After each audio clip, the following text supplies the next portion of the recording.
Today I got a free virtual instrument plugin for you guys, and it actually sounds quite good. So, of course I'm talking about the new Spitfire Audio Labs Glass Piano. If you guys want to know what this thing sounds like, stick around after this introduction.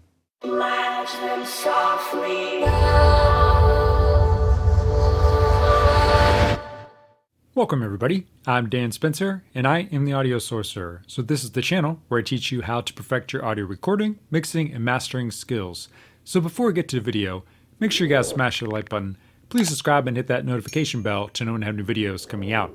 So without further ado, today we're talking about Spitfire Audio Labs Glass Piano. So the Glass Piano is actually Phillip Glass's baby grand piano that lived in his house in New York City. And they just recently modeled this piano here at Spitfire Audio and released it to you guys for free. So this plugin is absolutely free, as mentioned earlier in the introduction. And this piano is described to be soft and atmospheric, and I can vouch in my time playing it here and testing it out that that is basically how it sounds. So in this tutorial / review, what we're going to do is I'm going to take you through the user interface of the Labs plugin.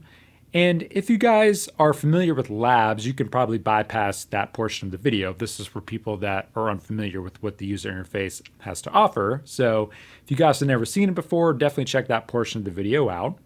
And then I'm gonna let you guys listen to a little piece I wrote for this video that kind of showcases the whole entire piano from top to bottom. So basically it has a few movements in it that, cover the whole piano. And you'll be able to hear what this piano sounds like, from low to high. And hopefully after that, you'll be able to decide, if this is worth downloading or not, because it, of course, is free, so you don't have to pay for it. And if you guys enjoy Spitfire audio products, definitely check out my playlist popping up in the top right corner to all of my Spitfire audio reviews and tutorials, and check it out after this video. And with that being said, let's get further into this video and look at the user interface of the Spitfire Audio Labs Glass Piano.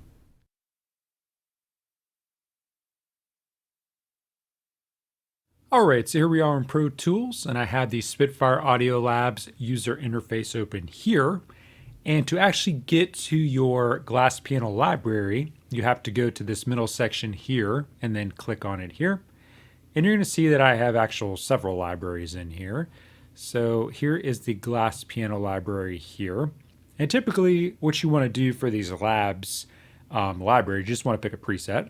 So in this tutorial, I'm going to be using the Glass Grand because I actually don't really care for a lot of the other presets in here. So I'm just going to be straight up honest with you. But I do like the Glass Grand because that I think is the most honest recording of his piano.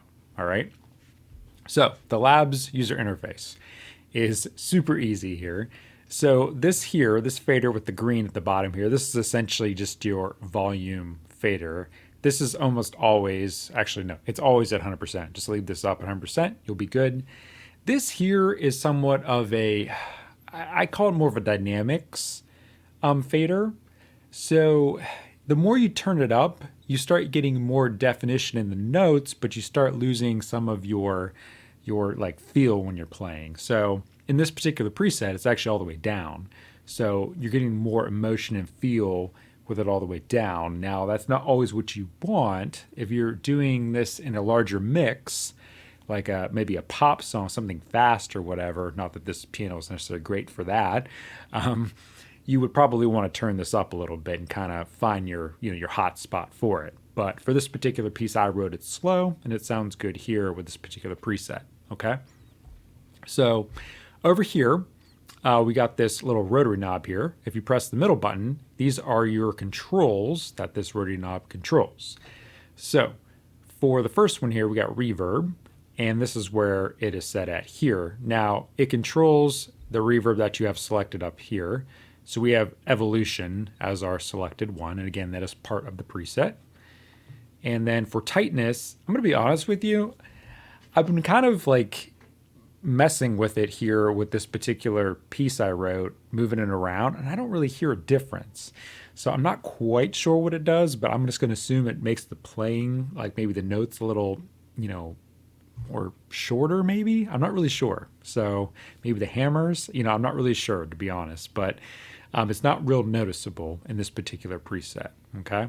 So those are really the main controls of this whole entire interface. And these do kind of change depending on which library that you have loaded in here, okay? So keep that in mind. So down here at the bottom, you got your mod wheel and your pitch bend. And then this shows the actual playable notes, okay, that you can use on your keyboard. So if I was using another library, you might have some notes that are grayed out in black here. That means you can't play them. So this means here that we can utilize the full 88 keys on our keyboard when we're using this library. So that's great because this is a piano and we should be able to, all right? And stuff at the top here, you don't really need to worry about this stuff up here. Some of the stuff is pretty basic to a lot of virtual instruments. You got your MIDI channel, you got your tune, which you're always going to leave at 440.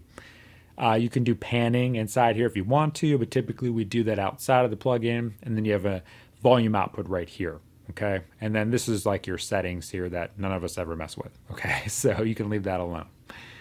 But overall, that is the Spitfire Audio Labs user interface in a nutshell. So with that being said, why don't we actually give my piece a listen now so you can hear what this thing sounds like.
All right, so that was my review on the Spitfire Audio Labs Glass Piano, and I gotta say, it sounds great.